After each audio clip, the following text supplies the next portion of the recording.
just a football fan, I'm just like, man, I just don't trust this team when it comes to midseason to like really just keep it going, keep stacking wins, and get to the playoffs.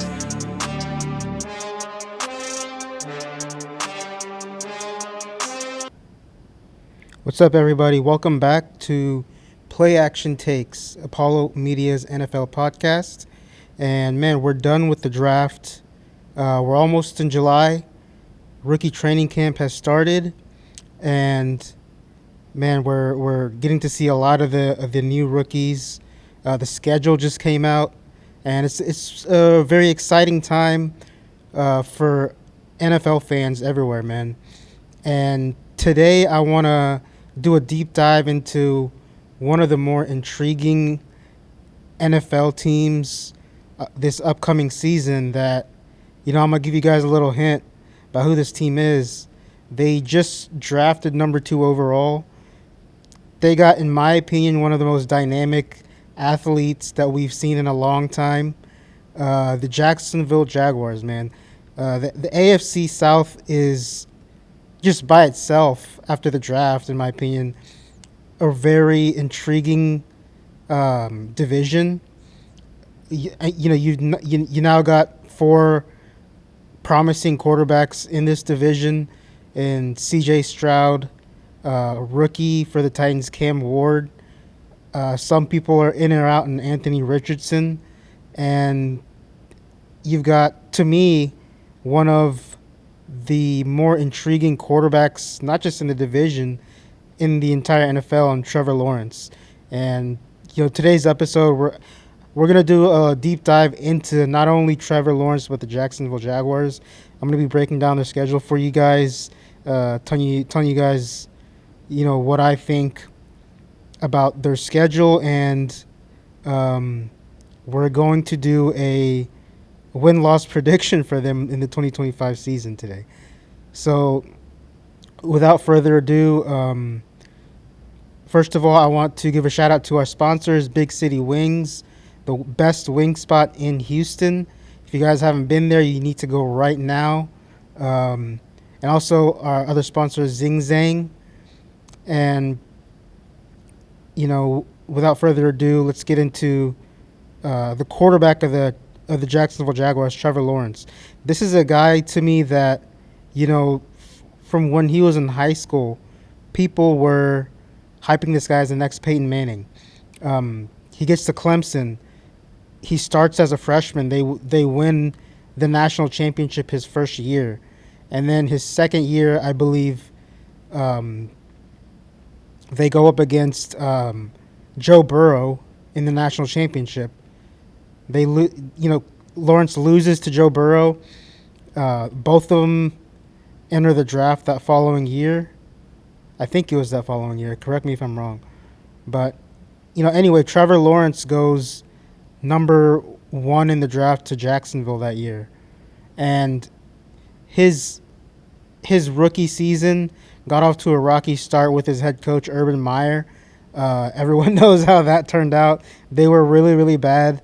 And he got fired like almost to the end of the season. I don't even think he made to the end of the season, Urban Meyer.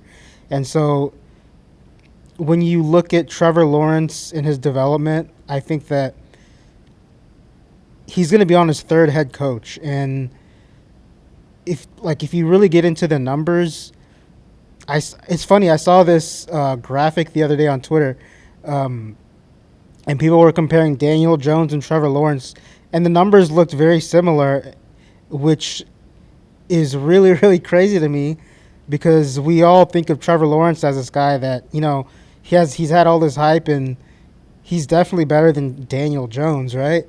Well, the numbers don't suggest that, and and I think Trevor Lawrence, while he hasn't lived up to his billing so far in the NFL, I think he's had a lot of things go against him. Like I said, he's going to be on his 3rd head coach, which, by the way, I'm going to get into this a little bit later. I think Liam Cohen is the perfect head coach for Trevor Lawrence, but we're going to talk about that a little bit later. But he had Doug Peterson for a couple years, And a couple years ago, they did have a winning season. They made the playoffs.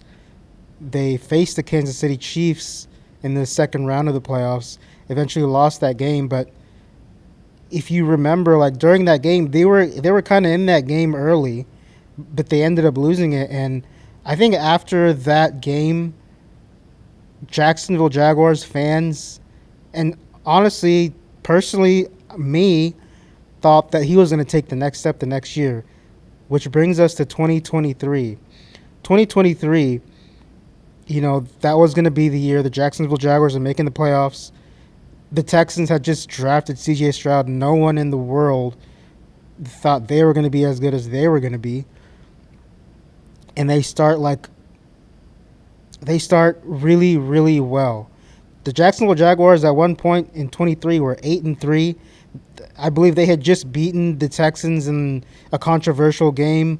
They had lost to the Texans earlier that season in week 3 at home. And so, after that game, if I'm Jacksonville Jaguar fan, like I'm feeling really, really good. We're going to win the division. We just got to stay afloat after 8-3, kind of, get to the end of the season healthy, and you win the division, you're in the playoffs, and you see what you can do from there, right? And they just fell flat on their ass. Obviously, injuries, had something to do with it. Trevor Lawrence was, hurt, but I think when we critique the Jaguars and when we like actually sit down and think about, hey, can this team make that next step this season? I think we always go back to 2023 because they were 8-3, and you really expected them to get to the playoffs. And ever since then,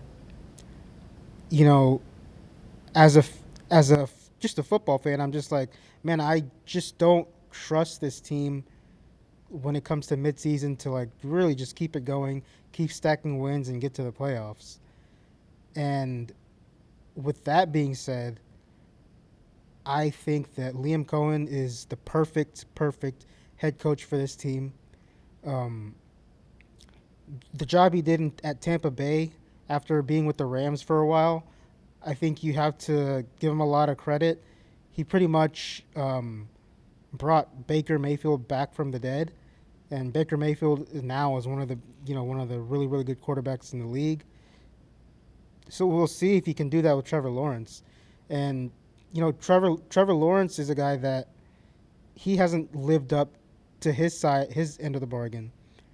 And so can Liam Cohen quote unquote revive Trevor Lawrence's career? Um so when I think about, the draft, obviously they drafted Travis Hunter. There's a lot of talk of will he make an impact on the offensive side more than the defensive side more than the offensive side. I think he's going to be a great defensive back. And offensively, I think right now he's still a work in progress.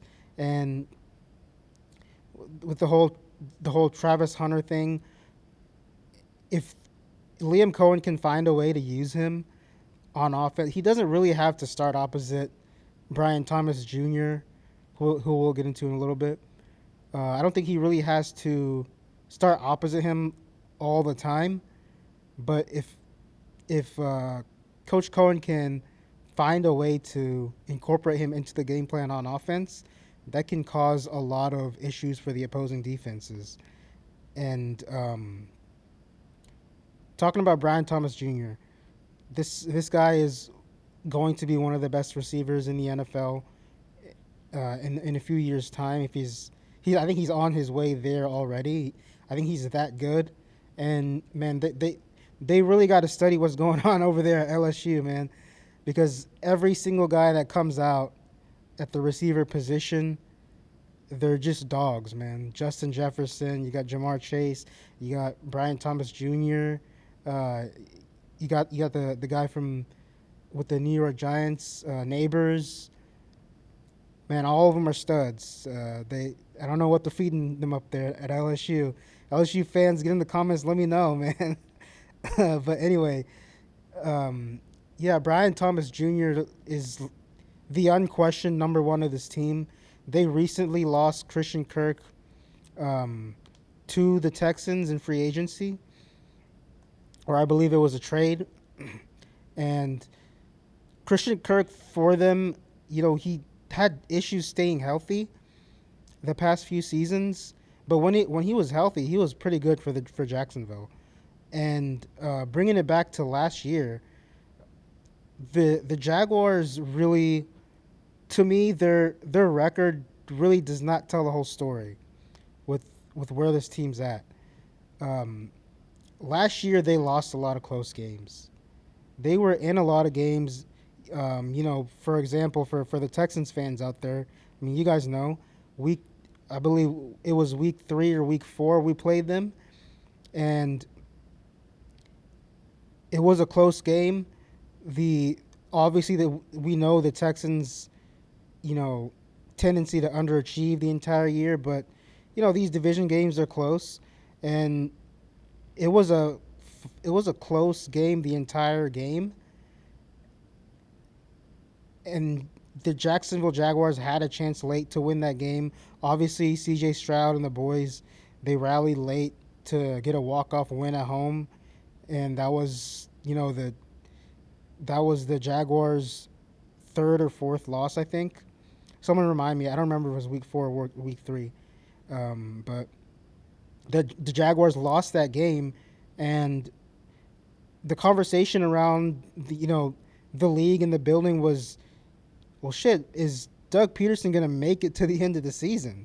And obviously he did make it to the end of the season, but they fired him in the offseason. Um, and but every single game they played last year, for the most part, like, it was a close game. There were a couple plays here and there that if it goes their way, then the season might look a lot different for them. So and that's why I think that when it comes to the 2025 Jacksonville Jaguars, I don't think they're just going to be a bad team. I think if Liam Cohen can get this offense right, can just make things easier for Trevor Lawrence at the line of scrimmage, really utilize what he does well, and really just give him a running game that can be effective, and just take the pressure off of him. I think they can be pretty good. Now, am I gonna say that they're going to win the division? Be the number 1 seed. I'm not ready to go that far yet, but I think this team has always had the talent. It's just the coaching has lacked, and obviously, we know how quick things can turn within the NFL season. We talked about it earlier. They were 8-3, they in 2023, and they just fell flat on their ass and just went on a bad losing streak, and their season was over. But I think with the Jaguars this year, they've made a few good free agent additions. They got Eric Murray from the Texans, who was a free agent. I think that's a good pickup. If you ask a lot of Texans fans, that they don't really like Eric Murray, they don't feel like it's a loss. But looking at it from a Jacksonville Jaguars point of view, I think it's a good depth pickup. He made some plays for us last year. I mean, he wasn't always great, but he had his moments, and I think that was a very good pickup. Um, another guy that I really like for their secondary, Jordan Lewis from the Cowboys. They picked him up in free agency too, I believe. So they're beefing up their secondary. They drafted a few running backs, so they're addressing the running back room, trying to give that offense a little help. They addressed the offensive line a little bit, and they got some pass rushers. in there through the draft. So I think from a team building standpoint, they're doing a good job in James Gladstone's first year as the GM. And man, Jaguars fans, I got to roast y'all a little bit because I don't know if you guys remember the introductory press conference with Liam Cohen and how he butchered the Duval. But man, that was funny. And but you know what? I think Jacksonville Jaguars fans are going to love Coach Cohen on the field. He's going to, I think he's going to revitalize that offense. As long as they can stay healthy, I think they're going to be pretty good on offense. Um, and with the defense, I think the defense is going to come along. I've always loved their front four, ever since they got Eric Armstead last year, and you know they can be very very good. But this is what I'm talking about with this team. It's the recurring theme of their potential is so high. It's just they've got to figure it out within the season, and if they can do that, I think they can be really really good. And so let's get to the schedule for this year for the Jacksonville Jaguars. Let's pull this up. So what I'm going to do, guys, is I'm going to go through each game, um, predict the win or loss, and then kind of give my thoughts a little bit here. Um, they start Sunday, September 7th. Matchup against Bryce Young and the Carolina Panthers. Carolina Panthers, an up-and-coming team. Bryce Young is going to be in year 3. He had a solid season last year. The rookie year for Bryce Young wasn't really great. Second year was okay, so, a big matchup week 1 for the Jaguars against Carolina at home. Noon game. So let's see. Do I think they're going to win or lose this game?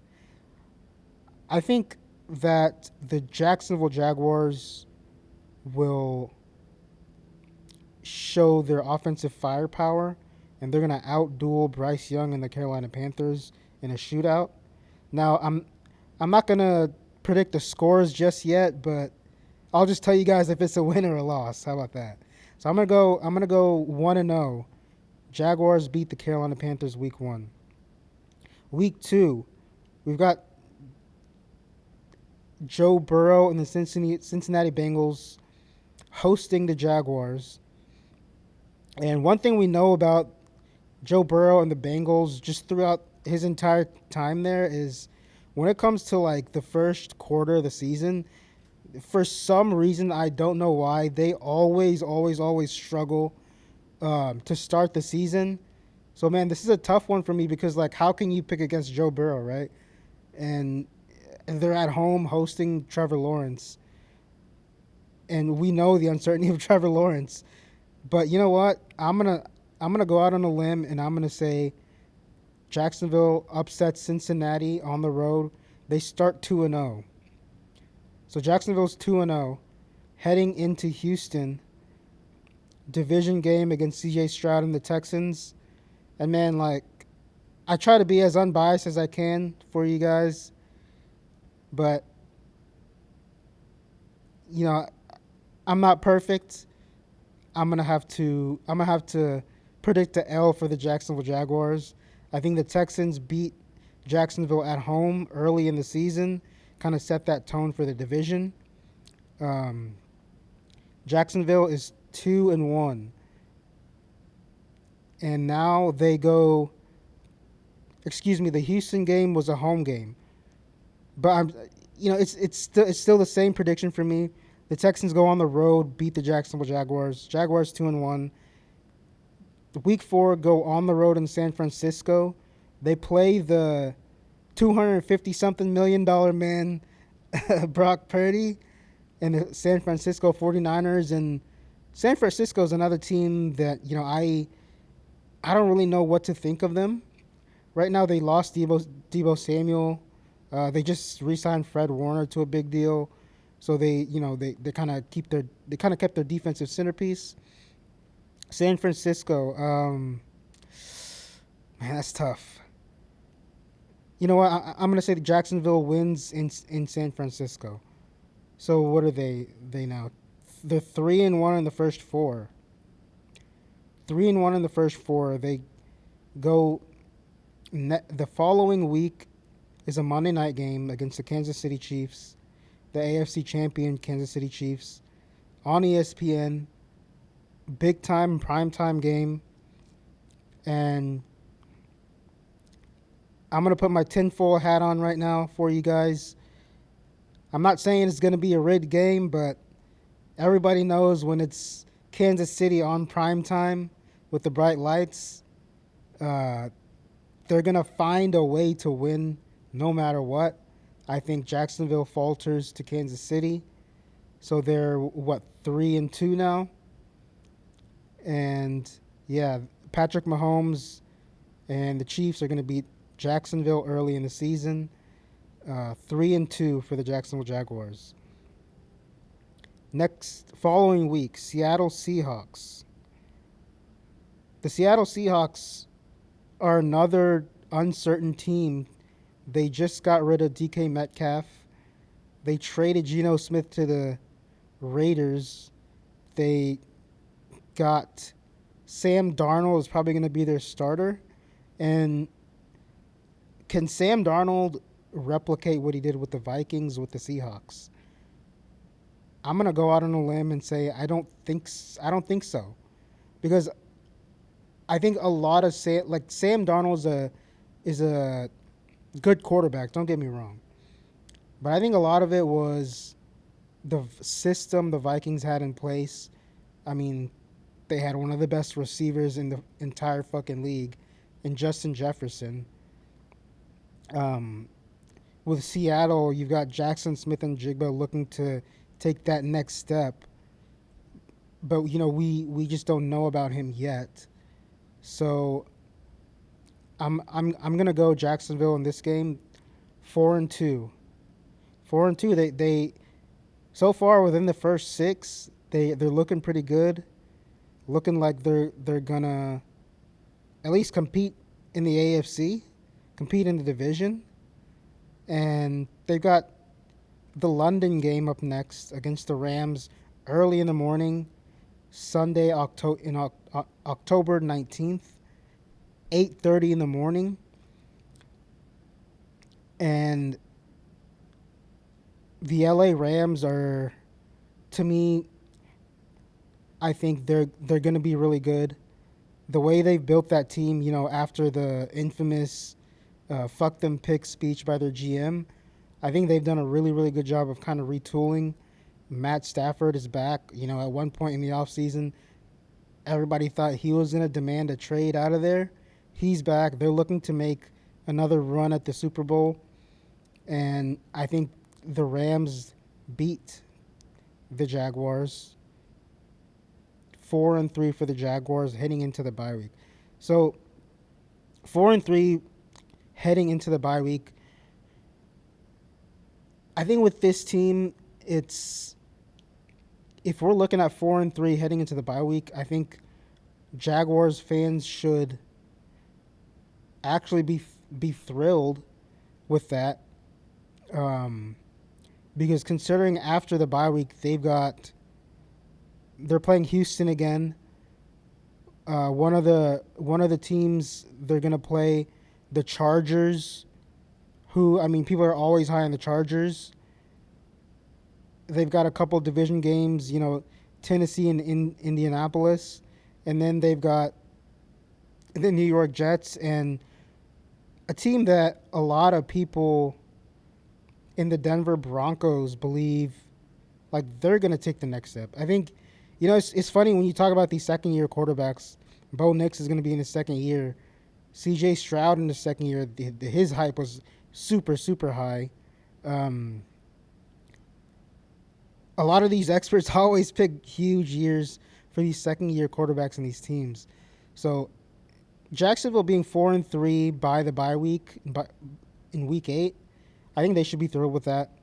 They're gonna have to win a lot of tough games in this second part of the schedule. So let's go to the next game. November 2nd, they're at the Death Star in Las Vegas. They play the Raiders. It's a 3 o'clock game. They're going to be on the West Coast, and that's going to be that's a tough game to pick because Pete Carroll, first year coach for Vegas. Every time we have games with first year coaches, I never know how to pick them because, especially like in May, like we don't know what the hell this team's going to look like. We don't know what the system's going to be. We don't know how they're going to play under the first year guys. And so just out on a limb, like no expert analysis right now for me. I'm just gonna pick an L for the Jaguars in this game. They're 4-4, heading into Houston in Week 10, and Jacksonville Jaguars fans, I hate to do it to you guys. I really do.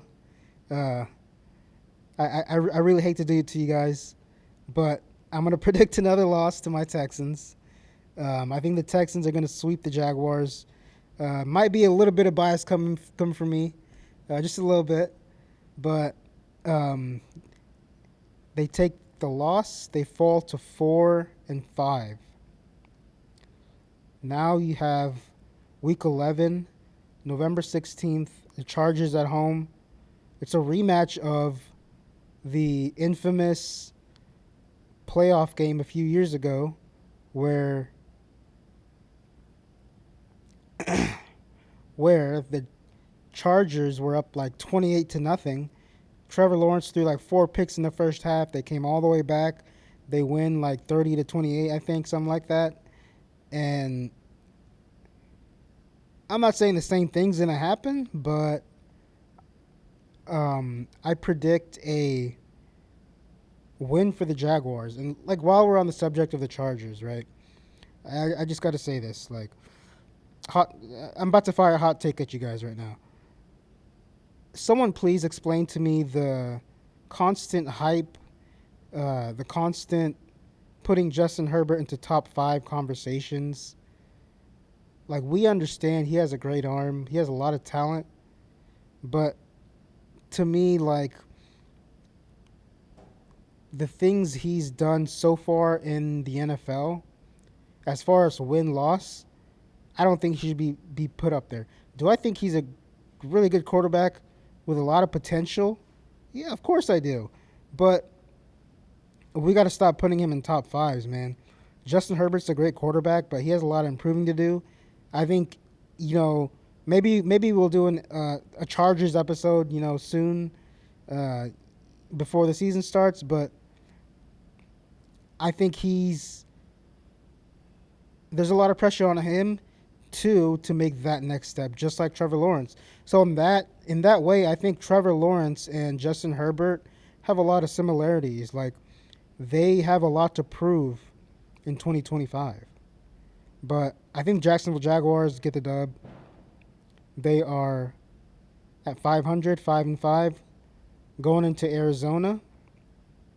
So the next 3, we've got Arizona, Tennessee, and Indianapolis.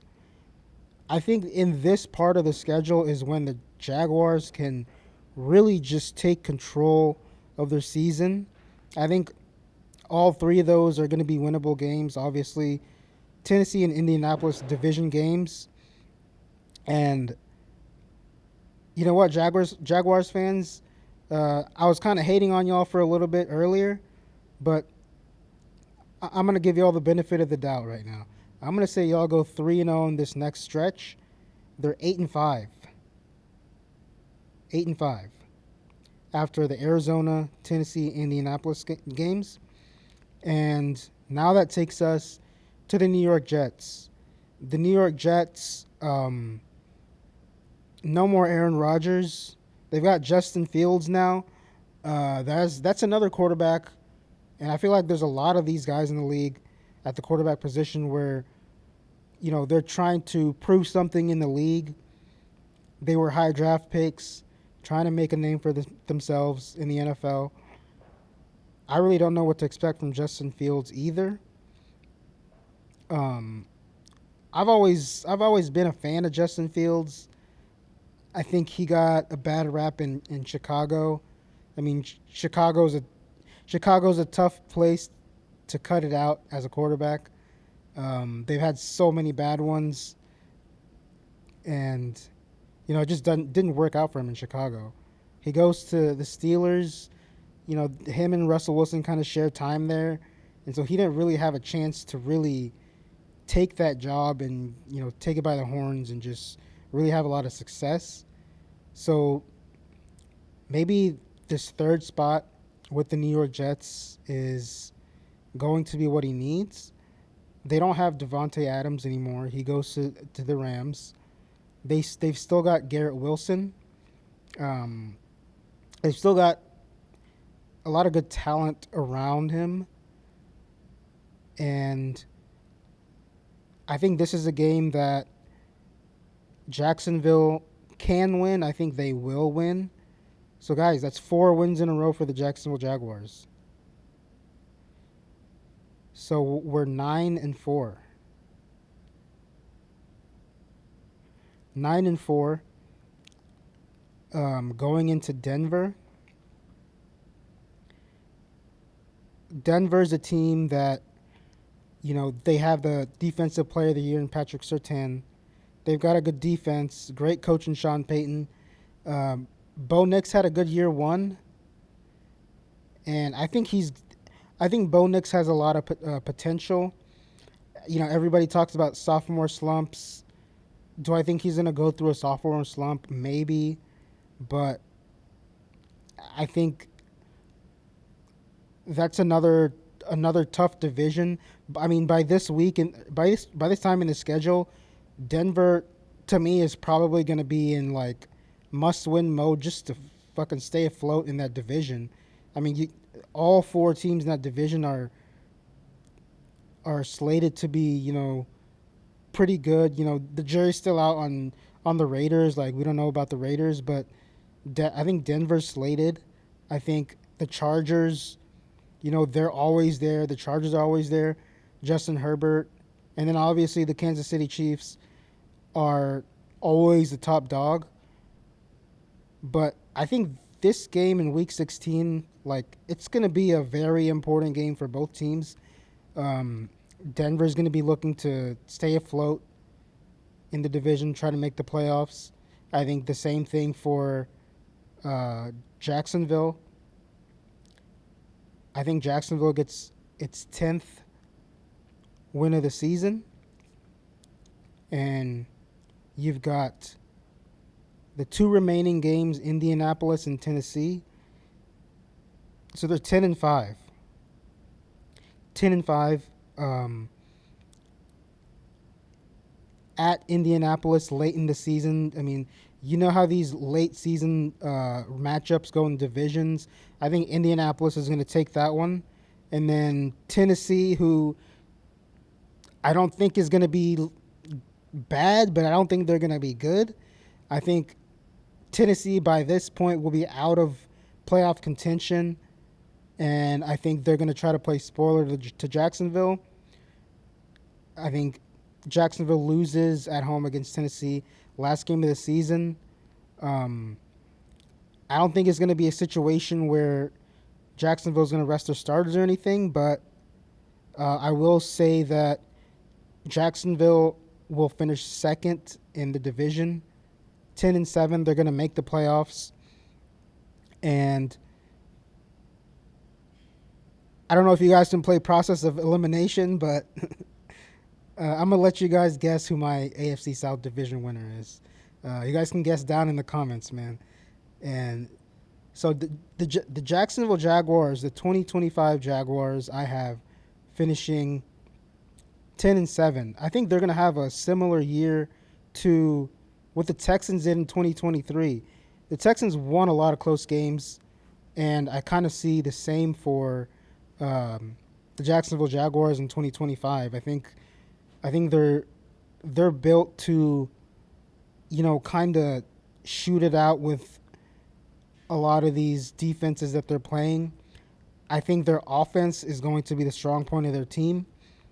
I don't think they're going to be a defensive team like the Texans have been the past couple years. I think their calling card is going to be on offense. Liam Cohen is one of the really, really great offensive coaches in the league. Comes from the Sean McVay tree, and I really am intrigued by the Jacksonville Jaguars, because offensively they've been lacking the past couple years. Trevor Lawrence hasn't been great, but I think there's a world where if things just really go their way more than they don't go their way, which the past several years a lot of things haven't gone their way. Injuries, bad play, stupid coaches, bad play calling, bad coaching. Like all of these things have not gone their way. And if there's anything that I can draw from as a Texans fan watching the Texans, like all it takes is a couple things to go your way. Like if you get the right coach, then you're in business. If you get the right quarterback, you're in business. If you get, the right GM, you're in business. And I think Jacksonville Jaguars fans are hoping and praying that James Gladstone, the general manager, is the guy that's going to, really build this team. And they're hoping and praying that, Liam Cohen can get something out of Trevor Lawrence that the previous two guys haven't been able to get out of him. And I think he's going to be able to do that. Jaguars finished 10-7 and make the playoffs. And two teams from the AFC South are going to make the playoffs. Like I said earlier, I'm going to let you guys guess who the other team is that I predict to make the playoffs from that division. But Jaguars fans, get in the comments. Let me know. Let me know what you guys think. Like, do you guys agree? Do you guys disagree? What do you guys think about the way they're building this team? What do you guys think about, just the upcoming season for you guys? Like, are you guys hopeful, or is it the same old Jaguars for you guys? Hit up the comments and let me know, man. And one more time, I want to shout out our sponsors. Big City Wings, the best wing spot in Houston. Houston's Wing Joint, Apollo's Wing Joint.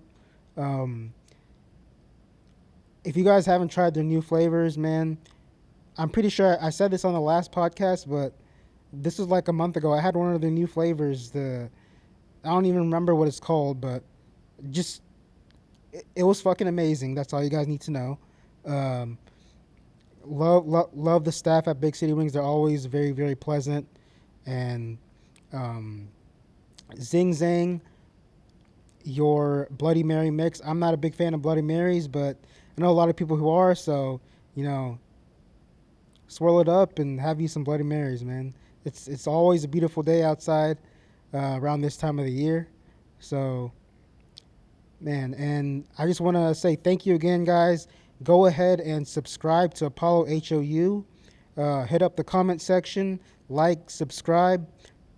Tell me, guys, what you think, man. Jacksonville Jaguars fans, I want to see you guys in the comments. Let me know what you guys think.